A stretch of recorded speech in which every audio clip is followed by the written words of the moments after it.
अतीत में जाता हूँ, नालंदा, तक्षशिला, ये मेरा भारत है। आज भी यहाँ पे उसी तरीके से ज्ञान दिया जाता है जैसे पहले दिया जाता है।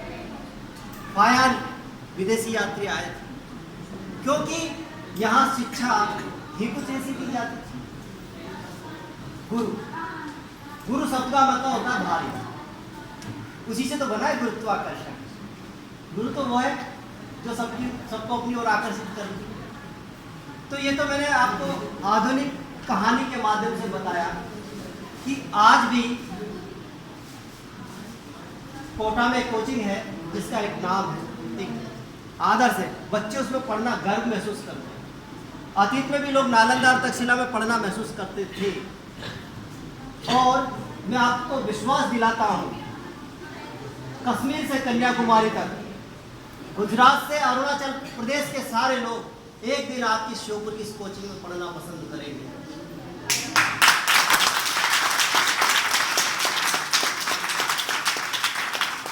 ऐसा इसलिए होगा कि गुरु द्रोणाचार्य जी के पास जब एकलव्य गया था तो उनके कुछ सिद्धांत थे। उन्होंने कहा यार मैं तुम्हें नहीं पढ़ा सकता, लेकिन उस व्यक्ति का विश्वास, एकलव्य का विश्वास क्या था, मुझे तो पढ़ना इसी से पढ़ूंगा। उसने चित्र बना लिया, पढ़ा। क्योंकि आज वो एकलव्य का विश्वास मुझे आप लोगों में दिखाई देता है। मैं आपसे कहता हूं हंसी छोड़ दो, उसने अंगूठा छोड़ दिया। अंगूठा उसका बहुत आवश्यक, क्योंकि धनुष चलाने के लिए अंगूठा होना चाहिए और वो दुनिया का बेस्ट धनुधारी बनना चाहता था। लेकिन उसके आगे वो एक चीज और थी, वो बेहतरीन शिष्य था। उन्होंने कहा गुरुजी अगर आप मेरे से अंगूठा मांग रहे हो, अगर मेरे से प्राण मांगते तो मैं प्राण भी दे देता, क्योंकि वहां विश्वास था। अगर विश्वास को रेखांकित करने की कोशिश करूं तो आज विश्वास जो आप लोगों में दिखाई दे रहा है, आप लोगों ने प्रोग्राम बना लिया, उसको अंतिम रूप तक ले जा दिया, तो आप समझ गए होंगे कि आप में एकलव्य सा विश्वास आ चुका है। अगर मैं परमहंस जी की बात करता हूं तो उन्होंने भी कहीं ना कहीं ये देखा, वो देखना चाहते कि मुझे सुनने कौन आया, परखा उन्होंने, और उन्होंने केवल उसी व्यक्ति को शिक्षा दी जो उनको सुनने आया था। लेकिन मेरे बच्चे यहाँ पे गुरु ये नहीं देखते कि कौन सुनना है, कौन गुरुजर, कौन स्वामी। तो इसका मतलब अब तो इस कोचिंग में भी बाहर से भी लोग पढ़ने आएंगे, क्योंकि इनकी सोच तो रामकृष्ण परमहंस से भी आगे की है। इनकी सोच तो गुरु द्रोणाचार्य जी से भी आगे की है। जब गुरुओं की सोच ऐसी है तो मैं आपको विश्वास दिलाता हूं कि मेरे बच्चे भी उसी परिवार के सदस्य हैं। मेरे बच्चों ने आज साबित कर दिया कि अगर आप ऐसा करके दिखा रहे हो सर, तो हम भी आपके साथ कंधे से कंधे मिलाकर चलना चाहते हैं।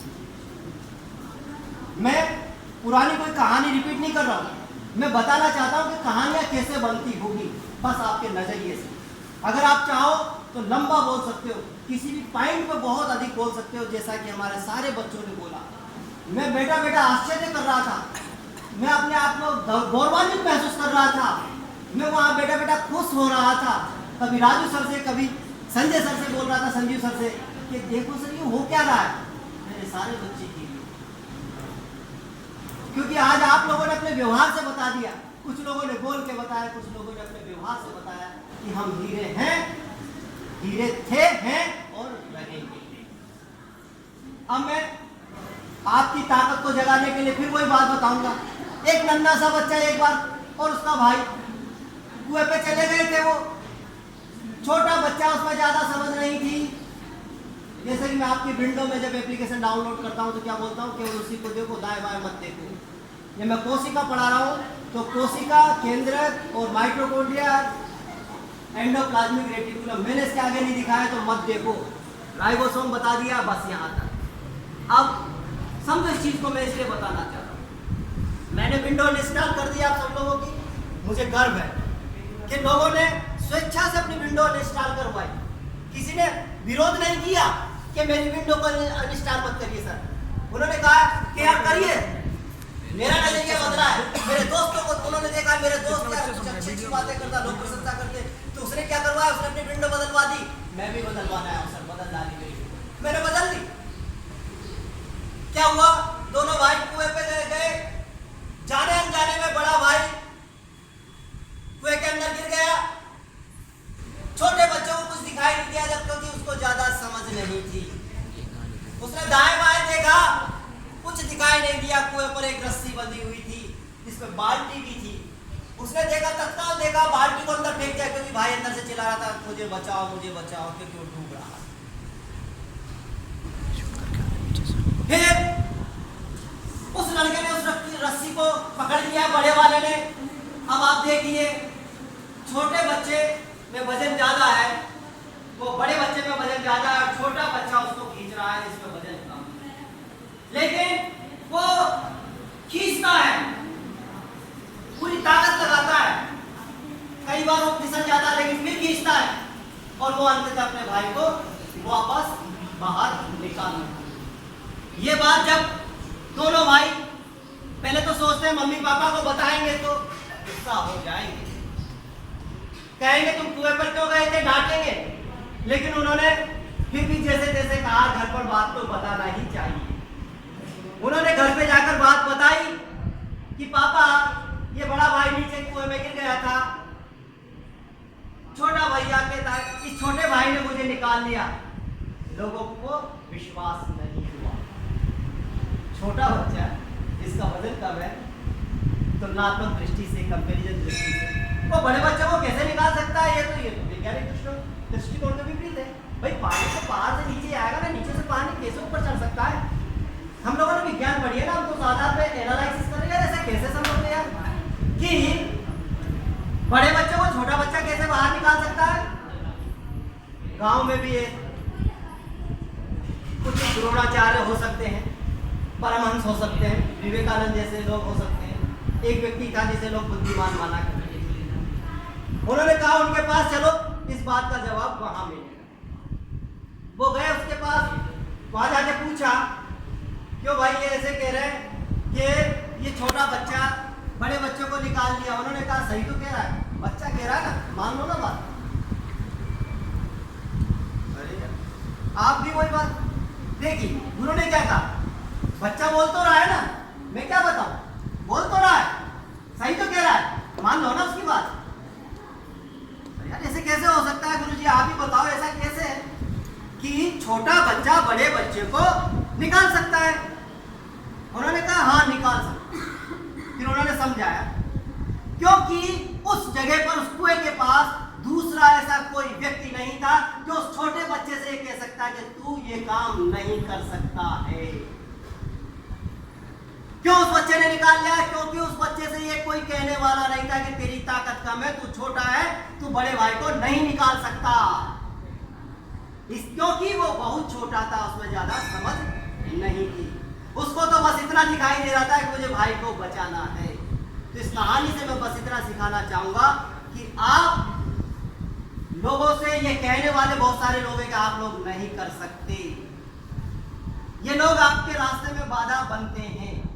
मैंने दो वर्ड लिखे थे, पेसिमिस्ट और ऑप्टिमिस्ट। क्या है, अब आपको तय करना है आप पेसिमिस्ट है या ऑप्टिमिस्ट। लेकिन आज की घटना ने साबित कर दिया है कि आप ऑप्टिमिस्ट हो, आप आशावादी हो।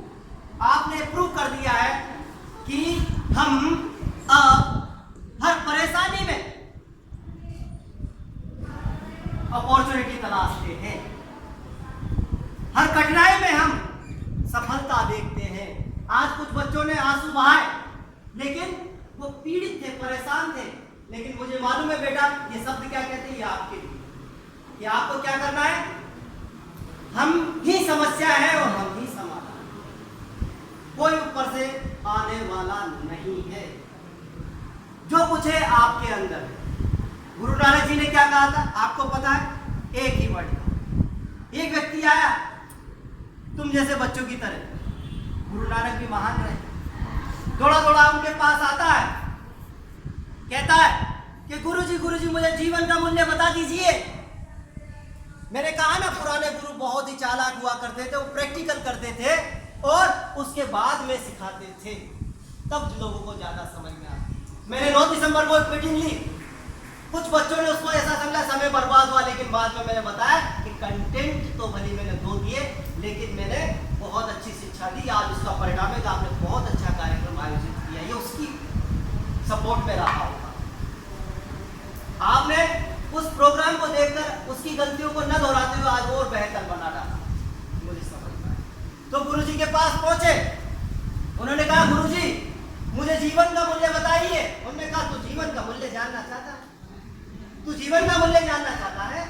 मैंने कहा, हाँ गुरुजी, मैं जीवन का मूल्य जानना चाहता हूँ। कि मैं बताऊंगा आपको जीवन का मूल्य। पहले ये उठा के कुछ वस्तु उसको दे दी, हीरा दे दिया। क्योंकि वो तो जानता ही नहीं था कि ये हीरा है क्या है। कि जाओ इसका बाजार में मूल्य लगाकर आओ। घर से निकला, उसको फल वाले की दुकान मिली। उसने उसका हाथ में थमा दिया। कहा, भाई इसको ले ले, कितना पैसा दे देगा यार? 1 किलो आम ले ले, और क्या करेगा? क्योंकि हीरे की परख तो वो फल फ्रूट वाला भी नहीं जानता था। उसने कहा, बढ़िया चमक रहा, ले ले यार 1 किलो। उसने कहा, दे जा, ले लेना। लेकिन नहीं, मेरे गुरु ने कहा बेचना नहीं है, केवल इसका मूल्य लगवाना। आगे गया सब्जी मंडी में, वहां पे आलू बेचने वाला बेच रहा था आलू। उसने कहा, यार चीज तो बढ़िया लग रही है, मजा आ रहा है, अच्छा लग रहा है यार, 1 बोरी आलू ले जा। उसने कहा, बेचना नहीं है, बस मुझे तो मूल्य जाना है। फिर आगे बढ़ता है, जिसे जौहरी कहते हैं, सुरार कहते हैं। वो थोड़ा देखता है, उसको ज्यादा मूल्य लगाता है। यार 1 करोड़ ले ले,